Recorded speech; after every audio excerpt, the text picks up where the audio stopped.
Y'all, I'm back at labor and delivery again. As you see, that's the time. I'm in a triage area. Still been nauseated, vomiting.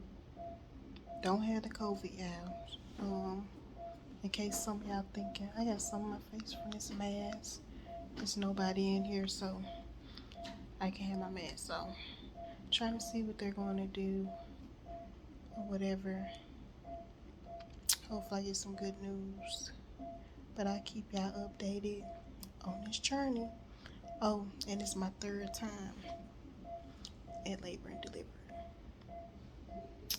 within the month. Last time I came was 10 days ago.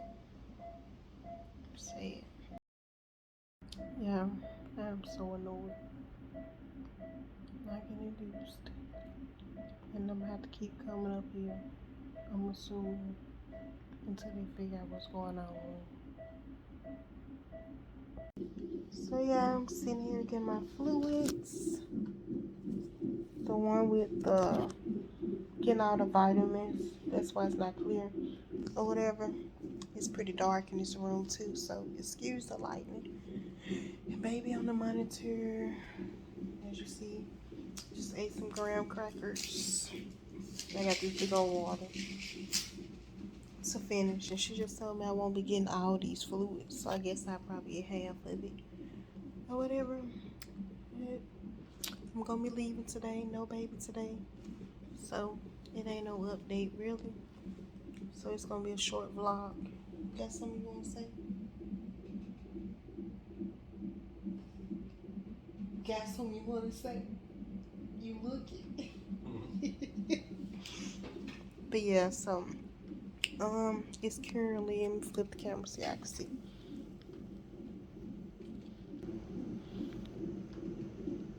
$5:38. So I've been here a few hours. I think it was like 2 some when I flipped the camera when I got settled in the bed and everything. So yeah, third time at labor and delivery this pregnancy. Here we go again. This machine, y'all. The first time it was beeping for like literally 10 minutes because the battery was low and she had to plug it in. And I had to call them on the remote just for her to say her leg was asleep, which means you was at the nurse station all alone. You knew this machine was beeping. That don't make no sense. I don't know what it's saying now. But yeah, I'll be going home after my blood work come back. Oh, the baby is 8 pounds. So, and it's crazy because Tuesday of last week she was 6 pounds, 13 ounces. So she 8 pounds. But the lady said she might come out of 7 pounder. All depends, I guess, or whatever. So we'll see when she get here whenever she decides to make her debut. But yeah, this machine. This gonna be a short vlog, y'all. I'm sorry. Anyway, this ice busting, y'all. Y'all know the hospital be having that crushed ice. That right there be hit. And I'm starving. So hopefully this man feed me. He be having me starve. Yeah, I'm just playing. I'm just playing. But anyway, yeah. Peace. What is up, y'all? It is, what is today's date? I was finna say April. March 31st. I'm just giving y'all an update for my labor and delivery vlog that I did yesterday. When I had to go back up to labor and delivery the freaking third time. So basically when I first got there, y'all, each time you have to check in at the ER and register.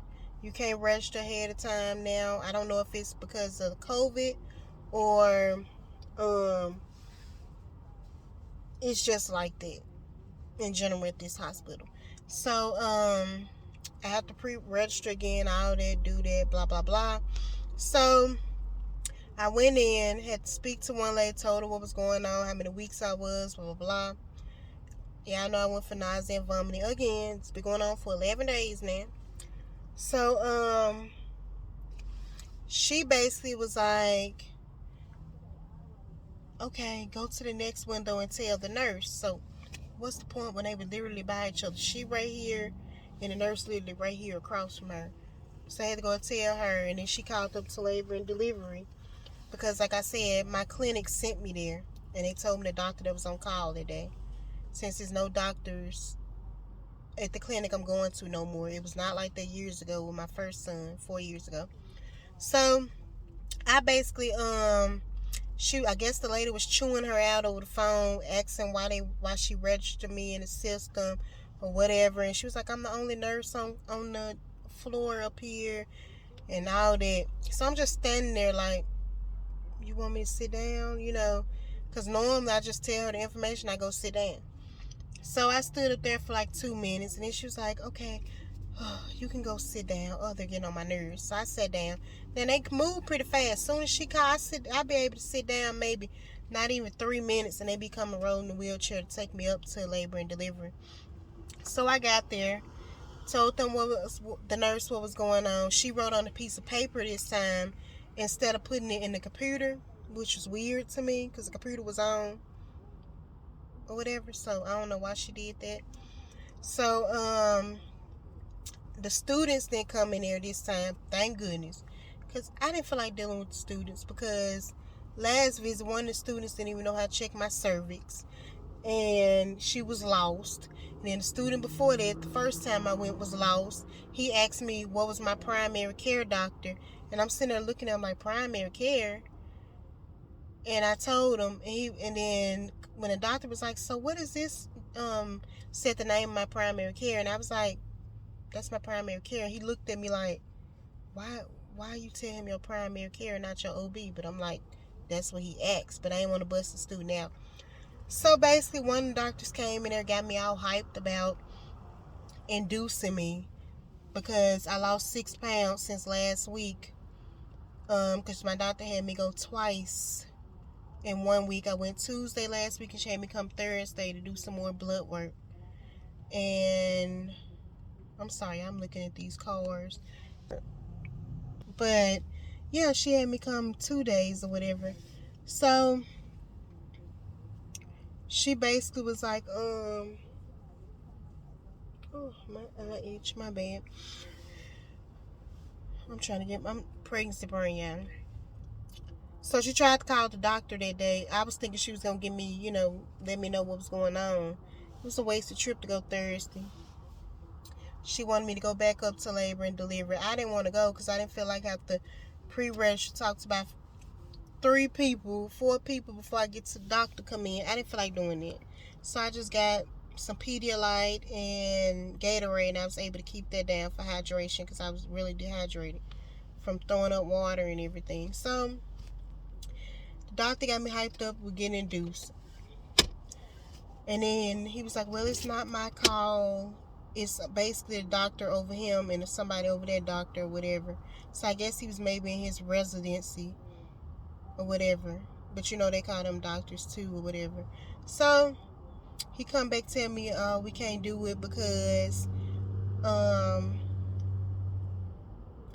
you're not basically 39 weeks yet, which I'm a day from 39 weeks. Friday will be 39 weeks. So she was like, he was like, come back, wink, wink.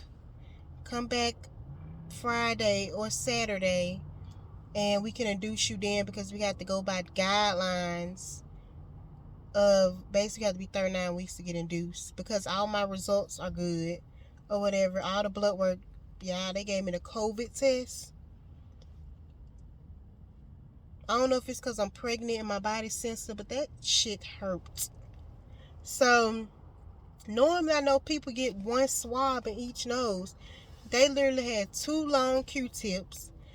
They did the first nose first, and then they did the second one, and then got another Q-tip, did it a second time in both noses, So I had to get it in both nostrils twice. That shit hurt. Excuse my French, but it hurt. So, and she told me only one of them was going in the tube to get tested. Why? So what you doing with the other one? I can't even remember what she said, honestly. So, that came back good. I'm negative or whatever for COVID and all that. So, the guy told me come back Friday and they'll induce me then. I am, last week my service was closed shut. It went open. I've been bouncing on a ball. I've been doing squats, 11 squats each time I get ready to go to the toilet, which is over 20 times a day. So y'all can imagine how many squats that is. What else? Walking, running the hills. 2 times I ran the hill. So I guess some of that working. So I basically, I'm a little over 1 centimeter, which is good, because the next step is 3 centimeters and all that. So I'm gonna go back Friday and see if the man was truthful or whatever, and see if they induce me then. Since by having all these complications, I lost 6 pounds within a few days. That's not good, because that was Thursday and today is Wednesday. Well, when I went, it was Tuesday for my appointment. So I lost 6 pounds from Thursday last week to the Tuesday this week. So yeah, that's all that happened. Oh yeah, and then one of the resident doctors wanted to give me the full bag of the banana thing, and the nurse was looking at her crazy like, no, we can't do that. That has potassium in it. And like the potassium, when I looked it up, it stops your contractions where you can't feel them or whatever. Because they came in there and was asking me about my contractions. And I was like, they're okay, because I kept getting them back to back. So they were trying to stop my contractions so they wouldn't deliver a baby, I guess. I don't know. Because they basically said it'll be too much work. That's your job. Okay. But whatever. But, and then another person come in, and they're trying to give me the full bag, and I'm like, hold on, wait. They told me I wasn't getting the doctor just left out of here. Oh, well, let me go check. But you just said they told you to let me finish the bag. And I was already there hours. Like I got there my appointment was at 1 o'clock. So my appointment was probably over around 2 maybe. 2-ish. I got there maybe around 2:40, 3 o'clock. I literally didn't leave till like 7 at night or whatever. Say girl was tired.